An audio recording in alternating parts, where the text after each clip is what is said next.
തെരുവുനായകളെ വന്ധ്യംകരിക്കുന്നതിനുള്ള ABC ചട്ടങ്ങളിലെ ചില വ്യവസ്ഥകൾ അപ്രായോഗികമെന്ന് Keralam supreme കോടതിയിൽ. ABC ചട്ടങ്ങൾ നടപ്പാക്കിയിട്ടുണ്ടെന്നും തെരുവുനായ നിയന്ത്രണത്തിന് വിവിധ പദ്ധതികൾ നടത്തിയെന്നും കേരളം മറുപടി സത്യവാങ്മൂലം നൽകി. സത്യവാങ്മൂലം സമർപ്പിക്കുന്നതിൽ മനഃപൂർവ്വം വീഴ്ച വരുത്തിയിട്ടില്ല.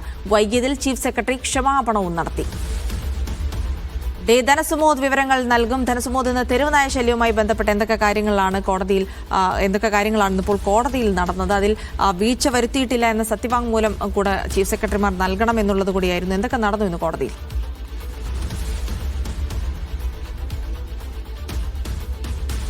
ഇന്ന് കോടതി നടപടി ഉണ്ടാകുകയല്ല ചെയ്തത്, പകരം സത്യവാങ്മൂലം സമർപ്പിക്കുകയാണ് കേരളം ചെയ്തിരിക്കുന്നത്. കാര്യം, കേരളം ഉൾപ്പെടെയുള്ള സംസ്ഥാനങ്ങൾ ദേശീയ നയം രൂപീകരിക്കുമ്പോൾ തെരുവുനായ പ്രശ്നത്തിൽ ഏതൊക്കെ നിർദ്ദേശങ്ങൾ നൽകണം, ഈ പ്രജനന നിയന്ത്രണവുമായി ABC കൺട്രോൾ ആക്ട് ഉണ്ട്, ഇതിൽ എന്തൊക്കെ പ്രശ്നങ്ങളാണുള്ളത് എന്നുള്ളത് ചൂണ്ടിക്കാട്ടി കൃത്യമായി സത്യവാങ്മൂലം നൽകണമെന്ന് ആവശ്യപ്പെട്ടു. പക്ഷേ നേരത്തെ സത്യവാങ്മൂലം നൽകിയത് സംസ്ഥാനങ്ങളുടെ കണക്കെടുക്കുകയാണെങ്കിൽ പശ്ചിമ ബംഗാളും തെലങ്കാനയും മാത്രമായിരുന്നു.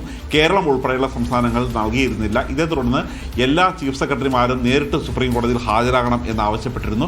പക്ഷേ കഴിഞ്ഞ ദിവസവും കോടതി ചേർന്ന് കഴിഞ്ഞപ്പോൾ തുഷാർ മേത്ത സോളിസിറ്റർ ജനറൽ പറഞ്ഞത് നേരിട്ട് ഹാജരാകുന്നത് ഒഴിവാക്കിക്കൊണ്ട് വിർച്വലായി ഹാജരാകാനുള്ള ഒരു അനുമതി നൽകണം എന്നായിരുന്നു. പക്ഷേ അങ്ങനെ ഒരു അനുമതി നൽകില്ല. വേണമെങ്കിൽ ഓഡിറ്റോറിയത്തിലാണെങ്കിൽ പോലും ഇവർക്കാരും 27 പേരാണ് ഹാജരാകേണ്ടത്, അവരെല്ലാവരും വിളിച്ചു കൂട്ടും. പക്ഷേ ഈ വലിയ വീഴ്ചയാണ് കേരളം ഉൾപ്പെടെയുള്ള സംസ്ഥാനങ്ങൾ വരുത്തിയിരിക്കുന്നത് എന്നാണ് കൃത്യമായി ചൂണ്ടിക്കാട്ടിയിരുന്നത്.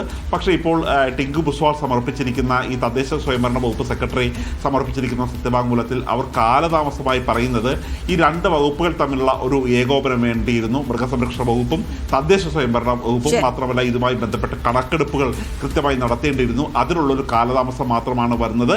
അതുകൊണ്ട് തന്നെ ഇക്കാര്യത്തിൽ ക്ഷമിക്കണം എന്ന് ചൂണ്ടിക്കാട്ടിയാണ് ഈ സത്യവാങ്മൂലം സമർപ്പിച്ചിരിക്കുന്നത്.